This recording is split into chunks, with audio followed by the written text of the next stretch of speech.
Hello friends, this is the part 3 of the LaserDisc restoration video, and this time we are poking around the power supply. So in last video I accidentally shorted something and burned this little fuse. I don't know if I actually show you, should I pull it out? So it was right in here. It is ICP N20 800 milliamp. I think it's fast acting fuse. It's not like anything you have lying around, so I had to order something, and I got the shipment from DigiKey. Today we're gonna take a look what we got. Shipment from DigiKey. Let's see what we got. All right, here's my scissors. I'm gonna open it up. So essentially ordered a whole bunch of different kind of fuses.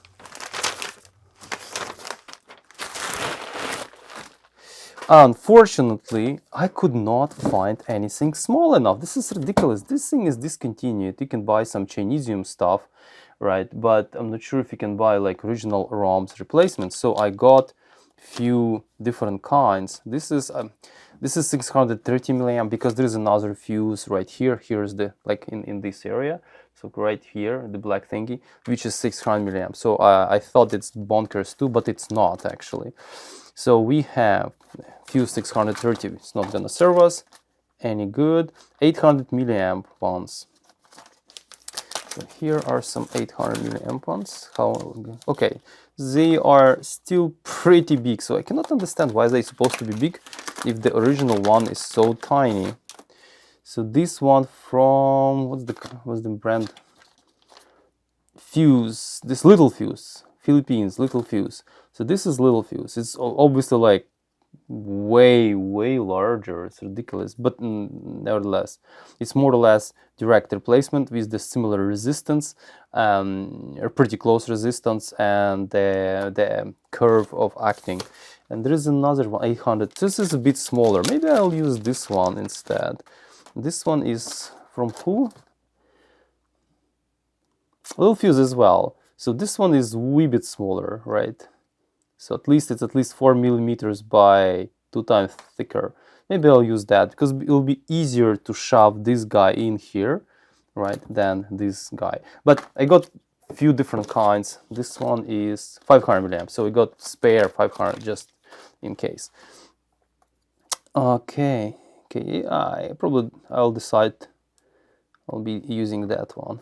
I'm gonna just yank it a little bit, some glue. Let me see if at least, yeah, okay, at least the lead spacing is the right one, not some kind of ridiculous lead spacing. So technically I can just shove it like this in here, and it just, oh wow, well, I think this one is the best. You see, it actually stands fine right under this contraption, which is transistor screwed together with the thermal fuse. It's actually pretty cool. Almost every beefy transistors right here are with thermal protection, which is nice. So yeah, I'm gonna use this guy. I think that's gonna work. Yeah, cool. That's gonna be a solution. So this one is fuse board mount 800 milliamp, a radial lead. Manufacturer part number is 3928 and 6 zeros. Part number, this is part number from DigiKey, right, if you are interested. So this is what we're gonna use. Yeah, the other fuses, they were not expensive, so I got a whole bunch of different kinds of fuses. Let's fire up our soldering iron and put this fuse where it's supposed to be. I tested all other fuses and fusible resistors. They seems to be all fine. So I hope this is all we need to do to fix this power supply. Just a little fuse. Yeah. Yes, I think. Let me just nicely form these leads and just solder this guy.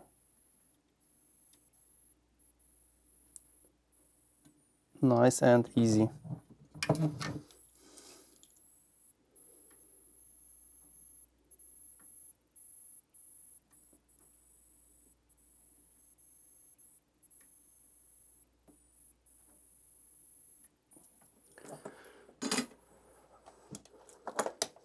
think it's pretty much done. It's sort of on angle away from this transistor, and those two little capacitors, I'm gonna just move them a little bit to the side. Cool.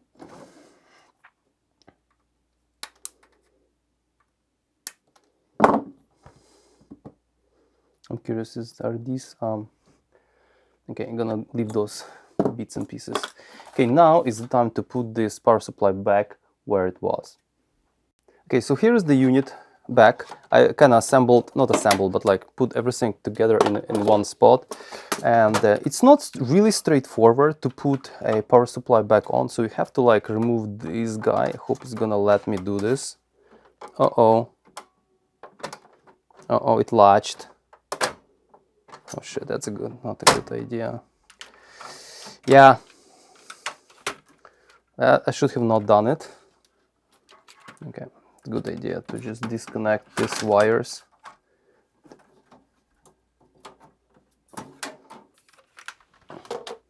Now I have to, if you want to need to figure out how to let this thing go, let me figure this out and I'll show you.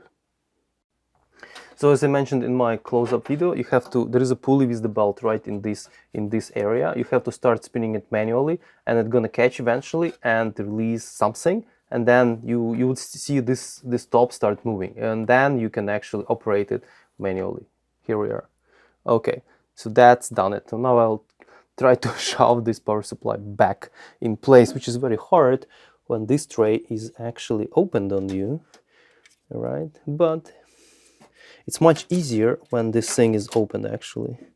Okay, so there is a ribbon cable which actually, first you have to place it, the power supply back in place. There is also motor cable, okay.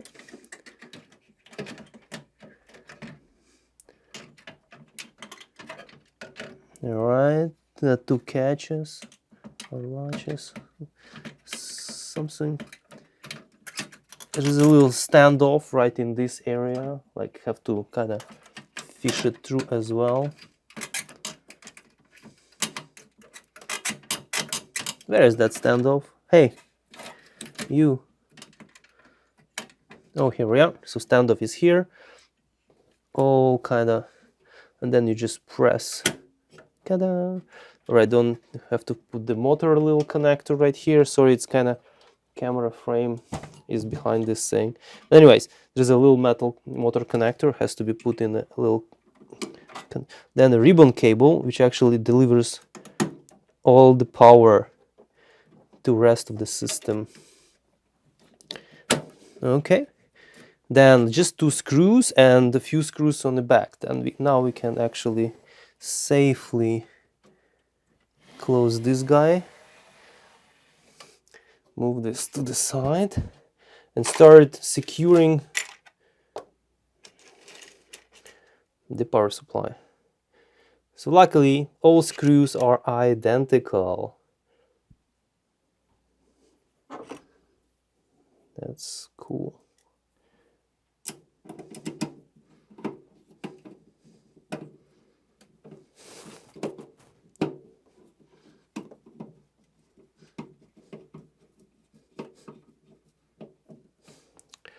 Right here and right here.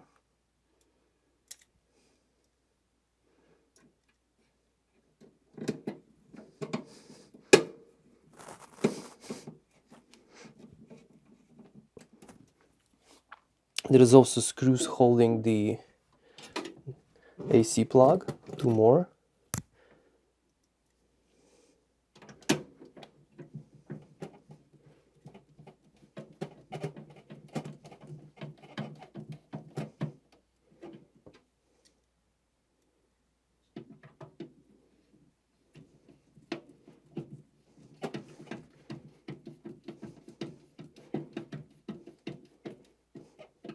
Okay, so this is enough to run the power test.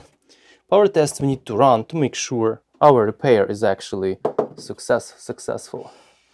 Okay, for that, I'm gonna move the tray all the way in, then connect the control board, and this time I'm gonna just let it dangle or something. I'm not gonna let it Okay, this is important.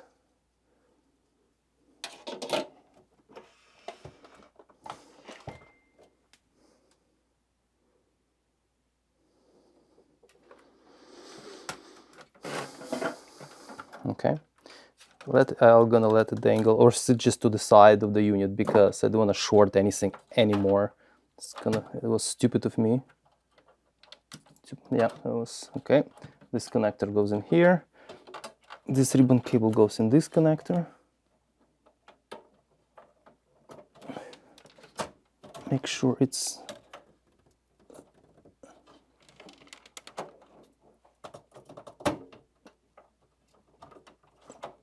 usually these connectors I don't like, they operate it so often. No, that's not good. I'm gonna let it dangle a little bit here on my knees. All right. No, but at first I'm gonna just let it sit. Okay, so now we have to provide power.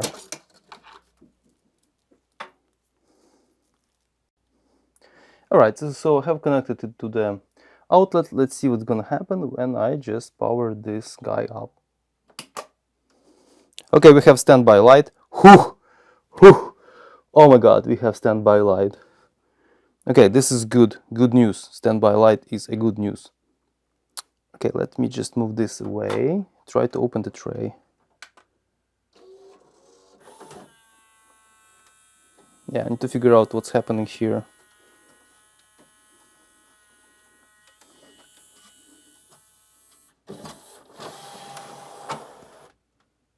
Yeah, I don't understand this. I don't know who is if is the second motor we have, which has to move something, but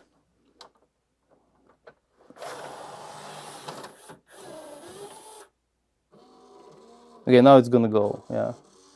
Anyways, we're gonna leave it at this. So I'm gonna use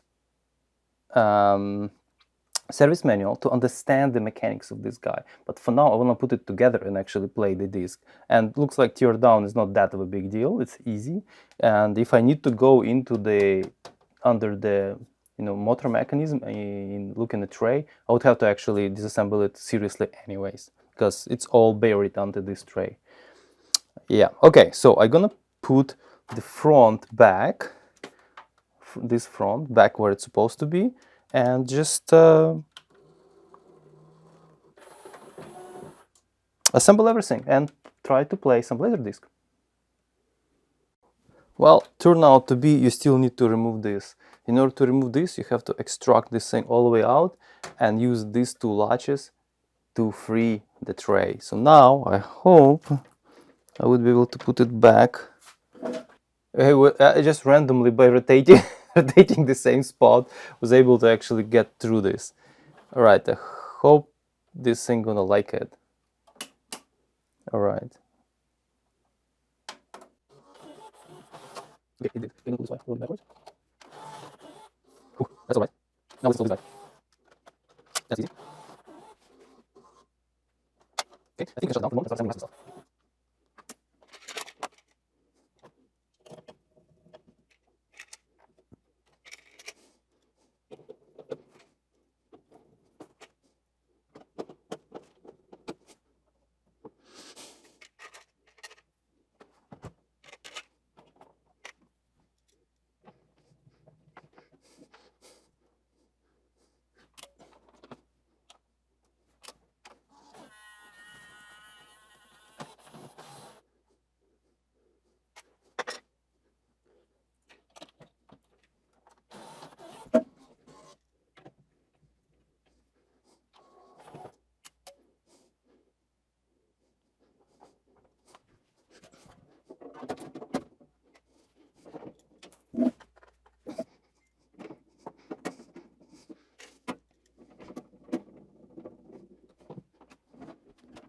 Here we are, my friends. I have assembled this device, Pioneer CLD-V870 in one piece, and let's just power it up.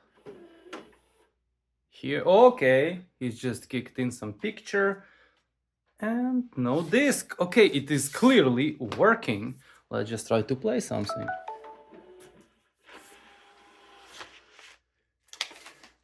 So I have this Mad Max LaserDisc. I don't have many. I have two. I have Mad Max and Pulp Fiction. I think this one is really legit cool discs. Now let's do side one and just like plop it in here and remove some hair. Cat hair is everywhere.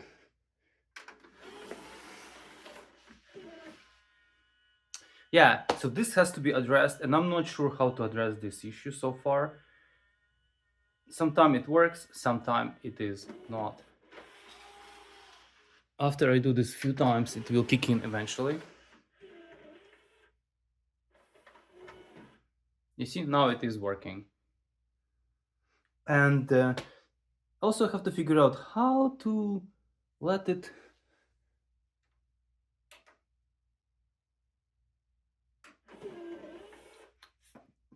get out from the karaoke mode, because it just does this karaoke business like a... All right, so it's going. Okay, guys, I mean, that clearly proves the point that this thing is working. The quality is... I actually had to zoom in on my TV. So this is picture, so I had to do zoom. Otherwise it looks... No, auto. This is how it looked like. That's how it looked like in the beginning, but when you actually switch to chapter,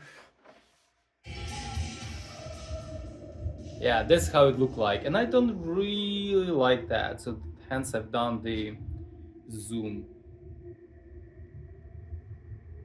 I'm not sure what's the better option here. Yeah, so zoom is so far the better one. So that's how it looked like. Okay. So guys, I think we are good. I will still continue to figure out how to make this disk loading work properly. Okay, let me stop that. And but so far it works. Picture quality and stuff I'm gonna analyze maybe some other day. I'm not super happy about picture quality, but what I'm definitely happy that we have successfully repaired this disk.